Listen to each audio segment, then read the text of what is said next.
ಶ್ರೀರಾಮ ಸಮರ್ಥ September 21 ಅಂತರಂಗ ಅರಿತುಕೊಳ್ಳಲು ನಮ್ಮಿಂದಲೇ ಪ್ರಾರಂಭಿಸಬೇಕು. ಮತ್ತೊಬ್ಬರ ಮನಸ್ಸಿನಲ್ಲಿರುವುದನ್ನು ತಿಳಿದುಕೊಳ್ಳುವುದು ಬಹಳ ದೊಡ್ಡ ವಿಷಯವಲ್ಲ. ಯಾರ ಮನಸ್ಸಿನಲ್ಲಿ ಅದನ್ನು ತಿಳಿದುಕೊಳ್ಳಬೇಕಾಗಿದೆಯೋ ಅವರ ಮನಸ್ಸಿನೊಂದಿಗೆ ನಮ್ಮ ಮನಸ್ಸನ್ನು ತಾದಾತ್ಮ್ಯಗೊಳಿಸಿದರೆ ನಮಗೆ ಅದು ತಿಳಿಯುತ್ತದೆ. ಆದರೆ ಅದು ಅಂತಃಕರಣ ಶುದ್ಧವಾಗಿದ್ದರೆ ಮಾತ್ರ ಸಾಧಿಸುತ್ತದೆ. ಇದನ್ನು ಸಾಧಿಸುವುದಕ್ಕಾಗಿ ಕೆಲವು ಕ್ರಿಯೆಗಳಿರುತ್ತವೆ. ಆ ಕ್ರಿಯೆಗಳನ್ನು ನಡೆಸುತ್ತಿರುವವರೆಗೂ ಅದರಲ್ಲಿ ಶಕ್ತಿಯು ಇರುತ್ತದೆ. ಆ ಕ್ರಿಯೆಯು ನಿಂತಿತೆಂದರೆ ಅದು ಇಲ್ಲದಂತಾಗುತ್ತದೆ.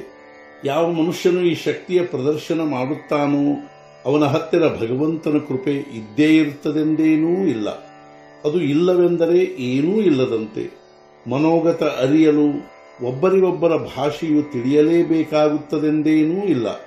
ಉದಾಹರಣೆಗೆ, ತೆಲುಗು ದೇಶದ ಒಬ್ಬ ಭಿಕ್ಷುಕನು ನಮ್ಮ ಬಾಗಿಲಿಗೆ ಬಂದಿರುತ್ತಾನೆ ಹಾಗೂ ಅವನು ತೆಲುಗು ಭಾಷೆಯ ಒಂದು ಹಾಡು ಹಾಡುತ್ತಾನೆ. ಆ ಹಾಡಿನ ಅರ್ಥವು ನಮಗೆ ಸ್ವಲ್ಪವೂ ತಿಳಿಯುವುದಿಲ್ಲ. ಆದರೆ ಅವನು ಭಿಕ್ಷೆ ಬೇಡುತ್ತಿರುವನೆಂದು ನಾವು ಗುರುತಿಸುತ್ತೇವೆ.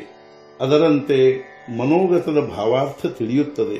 ಪ್ರತ್ಯಕ್ಷ ವಾಕ್ಯದ ಅರ್ಥ ತಿಳಿಯದಿದ್ದರೂ ಅಡ್ಡಿಯಿಲ್ಲ. ಕೇಳುವವನು ನಿಜವಾದ ಉತ್ಸುಕತೆಯಿಂದ ಬಂದಿದ್ದರೆ ಹೇಳುವವರ ಭಾವಾರ್ಥವು ಅವನಿಗೆ ತಾನಾಗಿಯೇ ತಿಳಿಯುತ್ತದೆ. ಆದರೆ ಕೇಳುವವನು ಹಾಗೆ ಬಂದಿರದಿದ್ದರೆ ಹೇಳುವವನು ಸ್ಪಷ್ಟವಾಗಿ ಹೇಳಿದರೂ ಕೂಡ ಅವನಿಗೆ ತಿಳಿಯುವುದೇ ಇಲ್ಲ. ತತ್ವಜ್ಞಾನವು ಶಾಶ್ವತ ಹಾಗೂ ಎಂದೂ ಬದಲಾಗದೇ ಇರುವುದಾಗಿರುತ್ತದೆ. ದೇಶಕಾಲಕ್ಕನುಸಾರ ಅದನ್ನು ಬೇರೆ ಭಾಷೆಯಲ್ಲಿ ಹೇಳಬೇಕಾಗುತ್ತದೆ. ಉದಾಹರಣೆಗೆ, ನಾವು ಗಾಡಿಯಲ್ಲಿ ಕುಳಿತು ದಿಲ್ಲಿಗೆ ಹೊರಟಿರುತ್ತೇವೆ. ನಮ್ಮ ಗಾಡಿಯು ಪ್ರತಿಕ್ಷಣವೂ ಮುಂದೆ ಮುಂದೆ ಹೋಗುತ್ತಿರುತ್ತದೆ. ಆದರೆ ನಾವು ನಮ್ಮ ಸ್ಥಾನದಲ್ಲಿಯೇ ಕುಳಿತಿರುತ್ತೇವೆ. ಅದರಂತೆ ಪರಿಸ್ಥಿತಿಯು ಯಾವಾಗಲೂ ಬದಲಾಗುತ್ತಿರುತ್ತದೆ. ಆದರೆ ನಾವು ಭಗವಂತನಿಗೆ ಅಂಟಿಕೊಂಡಿದ್ದರೆ ನಿಶ್ಚಿತವಾಗಿಯೂ ನಾವು ನಮ್ಮ ನಿಯೋಜಿತ ಸ್ಥಳಕ್ಕೆ ಮುಟ್ಟುತ್ತೇವೆ.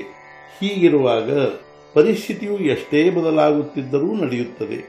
ದೇಹಧಾರಿಗಳಾದ ಮೇಲೆ ನಮ್ಮದು ಯಾರೊಂದಿಗೆ ಯಾವ ಕರ್ತವ್ಯವಿರುತ್ತದೆಯೋ ಅದನ್ನು ಸರಿಯಾಗಿ ಮಾಡುವುದೇ ರಾಮಚರಿತ್ರೆಯ ಸಾರವಾಗಿರುತ್ತದೆ. ಹಾಗೂ ಇದನ್ನು ಪ್ರತಿಯೊಬ್ಬರೂ ತಿಳಿದುಕೊಳ್ಳಬೇಕು.